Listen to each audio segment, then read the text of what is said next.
বাংলাদেশ ইসলামী ছাত্র শিবির আপনার সাথে আছেন। আপনাকে সৎ, দক্ষ এবং দেশপ্রেম নাগরিক হিসেবে তৈরি করার জন্য ছাত্র শিবির তার চেষ্টা পোস্ট অব্যাহত রেখেছে। তারই ধারাবাহিক অংশ হিসাবে এই সামান্য আজকে 100 টাকার প্যাকেজ। আমার কথা এখানেই শুরু। যদি না হয়ে থাকে এবং আপনার আমার সাথে একমত হয়ে থাকেন, আমার কথা এখানেই শুরু। আমি দুটি বিষয়ে কথা বলে শেষ করব, মাত্র দুটি বিষয়। 10 মিনিট নেওয়া যাবে? নেওয়া যাবে প্লিজ?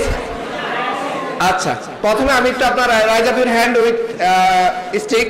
আপনার হাতে একটি স্টিক দেওয়া হয়েছে ফুলের, এটা একটু হাত নিয়ে উপর তুলুন তো, টেক এ শট প্লিজ। সবাই যার কাছে নাই সেটা কিন্তু আলাদা একটা মিনিস আছে, সবার টানেন। আর যে সংরক্ষণ করছে তার কাছে একটা মেসেজ আছে। জি, এটার দাম কত হবে? 120, 120 টাকা, বেশি হলে 80 টাকা। আচ্ছা, হাতে যে আপনাদেরকে ফুলের স্টিকটা দেওয়া হচ্ছে, এটার দাম কত? 5 টাকা।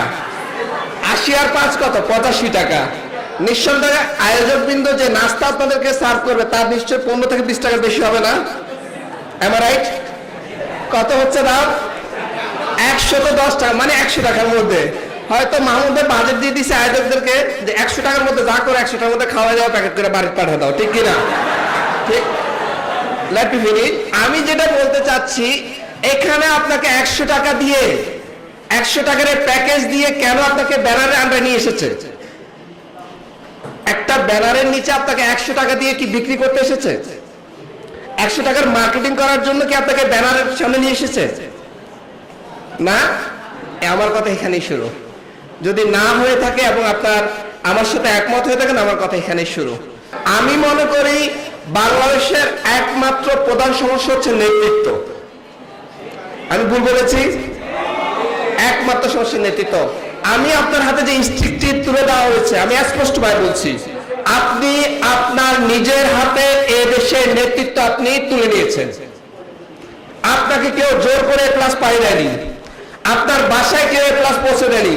10টি বছর চেষ্টা, শ্রম, প্রচেষ্টা করে, কঠোর শ্রম, চেষ্টা, সাধনা করে আপনি এ প্লাস অর্জন করে নেতৃত্বের স্টিকটা আপনি নিজের হাতে গ্রহণ করে নিয়েছেন। এই বাংলাদেশের নেতৃত্ব, আগামী দিনের সমাজের নেতৃত্ব, এই জাতির নেতৃত্ব আপনি নিজ হাতে তুলে নিয়েছেন। ভুল বলেছি আমি? আজকে এখানে যারা ইনভাইটেড হয়েছে, রাস্তা থেকে ধরে এনে কোনো 10-20টা ছেলেকে এনে এখানে শুভেচ্ছা দেওয়া হচ্ছে না। 10টা থেকে 20টা ছেলেকে কাউকে কেস দেওয়া হচ্ছে না।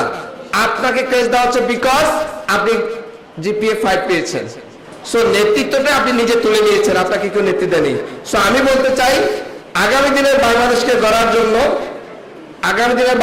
গড়ার জন্য, এই জাতির নেতৃত্ব দেওয়ার জন্য এবং এই জাতিকে সঠিক পথে পরিচালিত করার জন্য যে নেতৃত্বগুলো দরকার, সেই নেতৃত্বগুলো হচ্ছেন আপনারা। ভুল বলেছি ভাই? কি জি ভুল? আচ্ছা, ঠিক আছে। হ্যাঁ, এই সমস্যাটা হচ্ছে নেতৃত্ব জায়গাটা বললাম যে আজকে আমাদের নেতৃত্বগুলো তুলে দেওয়া হচ্ছে অন্ধ ব্যক্তির হাতে। সে ব্যক্তির হাতে যদি মশাল তুলে দিলেন রাতের অন্ধকারে, আর ব্যক্তিটি যদি হয়ে থাকে অন্ধ, এবার আপনি আমাকে বলুন, সেই ব্যক্তির কি আপনাকে এই পথটি দেখিয়ে দিতে পারবে? দেখাবে। কিরকম দেখাবে? ভুল পথ দেখাবে। এবং আশেপাশে যা আছে সমস্ত কিছু জ্বালিয়ে দিয়ে ছাড়কার করে পথ দেখানোর পরিবর্তে তাদের জন্য দুঃখ দুর্দশা ডেকে আনবে। ঠিক বলেছি আমি মনে করছি আজকে নেতৃত্বের সমস্যাটা হচ্ছে সবচেয়ে বড় সমস্যা। সেটা হচ্ছে তাদের চোখ সে অন্ধ, অর্থাৎ তাদের আমাদের সুন্দর করে মাসুক বাজির নৈতিকতার আলো নেই, প্রকৃত জ্ঞানের আলো নেই, কোরআনের আলো নেই, সততার আলো নেই। এই আলো অভাবের কারণেই তারা আজকে চোখ থাকতে অন্ধ, তাদের জ্ঞান থাকতে জ্ঞান কোনো কাজে লাগছে না। আজকে আমরা দেখবো শ্রেষ্ঠ বিদ্যাপীঠগুলো থেকে এই চোখহীন, জ্ঞানহীন, নৈতিকতাহীন কিছু অন্ধ নেতৃত্ব আজকে বেরোচ্ছে, যারা এই দেশকে নেতৃত্ব দিচ্ছে। এবং স্বাধীনতার আজকে এতটি বছর পর বাংলাদেশ তার স্বাধীনতার সুফল অর্জন করতে পারেনি। সেকেন্ড কথাটি বলছি, আমাদের ব্যানারে পাবলিসিটি করার জন্য আমরা 100 টাকা খরচ করছি না? করছি। এর ব্যাপারে অনেক অপপ্রচার আছে। ছোটবেলায় একটা গল্প করছিলাম, বাবার ছেলে বেরোচ্ছে বেড়ানোর জন্য, সাথে একটা গাদা নিয়ে হাঁটতেছে। যখন তখন কিছু লোকজন বলল যে দেখো দেখো বাবাটা কত বড় বোকা, সে চাইলে তার ছেলেটাকে গরমের মধ্যে না হেঁটে নিয়ে গাদার পিঠে চড়াতে পারে। বাবা চিন্তা করলো ঠিকই, তার পুত্র সে কাতর হয়ে পড়লো, সে তার ছেলেকে গাদার পিঠে চড়িয়ে নিয়ে যাচ্ছে। কিছুক্ষণ দূর যাওয়ার পর আবার কিছু লোক বললো দেখো দেখো ছেলেটা কত বড় বেয়াদব, বাবাকে শ্রদ্ধা সম্মান করতে শিখেনি।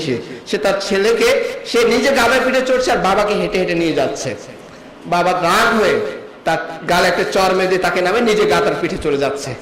আবার কিছু তো যাওয়ার পরে লোকজন বলতেছে, দেখো লোকটা কত বড় বেকুফ, এই মাসুম ছেলেটাকে কষ্ট দিচ্ছে আর নিজের গাদার পিঠে আরাম করে যাচ্ছে। পরে কি করলো, বাবা ওই ছেলেকে সব গাদার পিঠে করে চলতেছে। যাওয়ার পরে আবার কিছু তো যাওয়ার পরে লোক বলছে, দেখো বাপ ছেলে কত বড় বেকুফ, এই গরম তপ্ত রোদের মধ্যে একটি অবলা নিরহ প্রাণীকে দুজন মিলে চড়ে কষ্ট দিচ্ছে। কিছু দূর যাওয়ার পরে ওই বাপ ছেলে কিছু গাদারে কাঁধে নিয়ে হাঁটা দিচ্ছে। দেখো দেখো দুই গাদা মিলে এক গাদারে কাঁধে নিয়ে যাচ্ছে। সো আমি যেটা বলতে চাচ্ছি, আপনাকে কোনো কিছু স্যাটিসফাইড করতে পারবে না, সবাই কেউ না কেউ আপনার একটি খুদ বের করার চেষ্টা করবে। এই ব্যানারের পক্ষে আমরা যত কথা বলি, আমাদের বিরুদ্ধে অনেক অপপ্রচার থাকবে। তাদের কথায় যদি আপনি কান দিয়ে আপনার পথ চলতে চান, সর্বশেষ জীবনে ওই গাদার পিঠে না চড়ে গাদাকে কাঁধে নিয়ে হাঁটতে হবে, এবং হাঁটতেছে অনেকে। এখন ইন্টারনেটের যুগ, ইউটিউবের যুগ, আজকে অনলাইনের যুগ। এখন আপনাকে বসে সেই বড় একটা বক্তব্য দিয়ে আপনার সবাই বিমোহিত হয়ে আমার পিছনে অন্তর্মত ছুটলেন, তার কোনো এখন যুগ নেই। বলছে ছাত্র শিবির এখন কি করছে, ছাত্র শিবির কি করতে চায়, ছাত্র শিবির কি উপহার দিচ্ছে জাতিকে, স্পষ্ট পরিষ্কার আছে সবার সামনে। সো আপনি ভেবে চিন্তে পথ চলুন। আমরা বলছি একটা এ প্লাস সম্বোধনা 100 টাকার ক্রেজ দিয়ে আমরা আপনাদেরকে কি বলছি না, ছাত্র শিবির পতাকা তলা আসুন। কিন্তু ভাই আমরা যে কথাগুলো বলতেছি, এই কথাগুলো আপনিও মেনে চলেন, আপনার উপকার হবে, জাতির উপকার হবে, ছাত্র শিবিরের উপকারের দরকার নেই। সর্বশেষ কথা বলছি, যেখানে কিছু মায়েরা বসে আছে, বাবা বসে আছে, আর আপনি যে বাবার কথা বলছেন, যে দেখেন আপনার পায়ে ওই অ্যাপেক্সের দামি জুতা, জেন্টেল পার জেন্টেলম্যানের শার্ট আর প্যান্ট, আপনার বাবার পায়ে সর্বশেষ কবে অ্যাপেক্সের জুতা দেখেছেন বলতে পারবেন? আপনার বাবার গায়ে কবে লাস্ট জেন্টেলম্যান বা জেন্টেল পার্কের শার্ট অথবা পাঞ্জাবি উঠেছে আপনি বলতে পারবেন? কিন্তু দেখেন উনি কিন্তু সেই ওই যে বাটার এখন থেকে 5 বছর 7 বছর আগে জুতাটি বারবার সেলাই করে পড়তেছে। সে পুরানো মোটা, রং চলে গেছে ধূসর, সে ছেঁড়া শার্টটি, কলারের রংটি চলে গেছে, সে শার্ট প্যান্টটি পরে কিন্তু যাচ্ছে, বাট আপনার গায়ে কিন্তু অন্যরকম পোশাক। সো আমি যেটা মিস করছি, আজকে আপনি এই ক্লাস পেয়ে এখানে সম্বোধিত হয়েছেন, আপনার ক্রেজ দেওয়া হচ্ছে, কিন্তু আমি বলবো এই সম্বর্ধনার জন্য, এই ক্রেজ পাওয়ার জন্য আপনি উপযোগী নয়, আপনার বাবা এবং মা হচ্ছে প্রকৃত উপযোগী। আমি রাইট?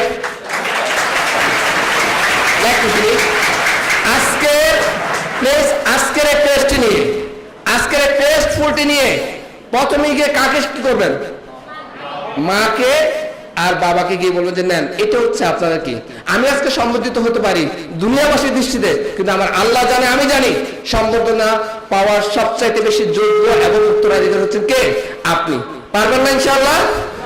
আরেকজন মায়ের কথা বলেছি, যে মায়ের আলো বাতাস খেয়ে আপনি বড় হয়েছেন, সে কোন মা? এই দেশ। আজকে নৈতিকতার কথা বলা হচ্ছে, মোরালের কথা বলা হচ্ছে, প্র্যাকটিসের কথা বলা হচ্ছে, সবগুলো হচ্ছে রাজনৈতিক বই। যারা আজকে সবচেয়ে বেশি স্বাধীনতার সপক্ষের কথা বলছে, তারা আজকে সবচেয়ে বেশি স্বাধীনতার বিপক্ষের কাজ করছে। যারা আজকে সবচেয়ে বেশি স্বাধীনতার সার্বভৌমত্ব রক্ষার কথা বলছে, তারা আজকে সবচেয়ে বেশি এদেশের স্বাধীনতা সার্বভৌমত্বকে বিকিয়ে দিচ্ছে। ভুল বলেছি আমি? এক বাসনে এখন আর জাতি যুদ্ধে যাবে করবে না, জাতি এখন অনেক বেশি কি চালাক। Am I right? আপনাদের যে আমরা সুফিয়া কামালের কবিতা পড়েছিলাম, আমাদের যুগে আমরা যখন খেলেছি পুতুল খেলা, তোমাদের এই যুগে তখন কি করে বসে পড়ালেখা করে মেলা। আমরা যখন আকাশের তলে উড়িয়েছে শুধু ঘুরি, তোমরা এখন কলের জাহাজ চালাও গগনদুরি। এটা 1971 নয়, এটা হচ্ছে 2017। সো আপনাকে ওভাবে চিন্তা করতে হবে, কারো কথায় পরিচিত হয়ে নয়, কারো কোনো আলোক ছাট্টায় চোখ জলকানো করে কর্মসূচিতে নয়, নিজের বুদ্ধি বিবেক দিয়ে, চিন্তা চেতনা দিয়ে, জ্ঞান দিয়ে সামনে পথ চলতে হবে। আমার এই পথ চলায় অনেকে আমাকে পিছ থেকে কথা বলবে, অপপ্রচার চালাবে, তাতে আমাকে সে গাদাওয়ালার মতো আমার পথকে কি করবে, বারবার গতিরোধ করার চেষ্টা করবে। সবকিছুকে মারিয়ে যখন আপনি আপনার লক্ষ্য স্থির করে সামনে এগিয়ে যাওয়ার চিন্তা করবেন, তখনই আপনার কাছে একটা পর একটা বাধা আসবে। সে বাধাগুলো যদি আপনি অতিক্রম করে সামনে এগোতে চান, আমি দৃঢ়ভাবে বলতে চাই, পৃথিবীর আর কেউ না করুক, বাংলাদেশের আর কেউ না করুক, ছাত্র শিবির, বাংলাদেশ ইসলামী ছাত্র শিবির আপনার সাথে আছেন। আপনাকে সৎ, দক্ষ এবং দেশপ্রেম নাগরিক হিসেবে তৈরি করার জন্য ছাত্র শিবির তার চেষ্টা পোস্ট অব্যাহত রেখেছে। তারই ধারাবাহিক অংশ হিসাবে এই সামান্য আজকে 100 টাকার প্যাকেজ, এই 100 টাকার প্যাকেজ হতে পারে মূল্যটা অনেক ছোট হতে পারে, কিন্তু বিশ্বাস করুন আমাদের হৃদয়ের অনেক ভালোবাসা, অনেক আবেগ দিয়ে আজকে আমরা আপনাদের ওয়েলকাম জানাচ্ছি।